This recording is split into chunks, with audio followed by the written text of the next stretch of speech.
സൈനിക മുന്നൊരുക്കങ്ങൾ വിലയിരുത്തി സുരക്ഷാ കാര്യങ്ങൾക്കുള്ള ക്യാബിനറ്റ് ഉപസമിതി യോഗം.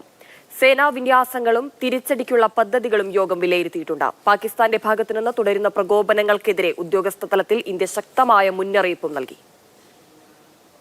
ഭീകരാക്രമണത്തിന് ശേഷമുള്ള രണ്ടാമത്തെ CCS യോഗത്തിന് ശേഷം പാകിസ്ഥാനെതിരെ ശക്തമായ നടപടികൾ എടുത്തുകൊണ്ടുള്ള തീരുമാനങ്ങൾ പ്രതീക്ഷിച്ചിരുന്നെങ്കിലും അപ്രതീക്ഷിതമായിരുന്നു ജാതി സെൻസസ് പ്രഖ്യാപനം. ക്യാബിനറ്റ് യോഗത്തിന് ശേഷമുള്ള വാർത്താ സമ്മേളനത്തിൽ ആവർത്തിക്കപ്പെട്ടത് പാകിസ്ഥാനെതിരെ ഇന്ത്യ എടുക്കാൻ പോകുന്ന നടപടികളെ സംബന്ധിച്ചുള്ള ചോദ്യങ്ങളായിരുന്നു. എന്നാൽ അതൊന്നും കേന്ദ്രമന്ത്രി അശ്വിനി വൈഷ്ണവ് വിശദീകരിച്ചില്ല.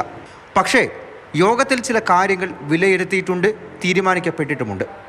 സേനാ മുന്നൊരുക്കങ്ങളും വിന്യാസങ്ങളുമായിരുന്നു പ്രധാനം. ഭീകരാക്രമണത്തിൽ കനത്ത പ്രഹരം വേണമെന്നാണ് കോൺഗ്രസ് ആവശ്യപ്പെടുന്നത്. मैं सिर्फ ये कहना चाहता हूं कि जिन लोगों ने ये किया है, जो भी हैं, कहां भी हैं, they have to pay for this and they have to pay for it properly. कि इनको याद रहे कि हिंदुस्तान के साथ ये नहीं किया जा सकता है. പാകിസ്ഥാൻ പ്രകോപനം തുടരുന്ന സാഹചര്യത്തിൽ ഇന്ത്യയുടെ 4 റഫാൽ പോർ വിമാനങ്ങൾ നിയന്ത്രണ രേഖയിൽ റോന്തു ചുറ്റിക്കൊണ്ടിരിക്കുകയാണ്. ഇത് ഭയന്ന പാകിസ്ഥാൻ സൈനിക കേന്ദ്രങ്ങളിൽ ജാഗ്രത പുറപ്പെടുവിച്ചു. യുദ്ധ ടാങ്കുകളെ സിയാൽകോട്ടിൽ നിന്ന് ഷക്കർഗഡിലേക്ക് മാറ്റി. ഖാരിയാൻ മേഖലയിൽ പരിശീലനം നടത്തുന്നു. ഇസ്ലാമാബാദിൽ കൂടുതൽ F-16 യുദ്ധവിമാനങ്ങളും എത്തിച്ചു. പാകിസ്ഥാൻ വെടിനിർത്തൽ കരാർ തുടർച്ചയായി ലംഘിക്കുന്ന സാഹചര്യത്തിൽ വിഷയം ഇരു രാജ്യങ്ങളുടെയും director general of military operations തലത്തിൽ ചർച്ചയുമായി.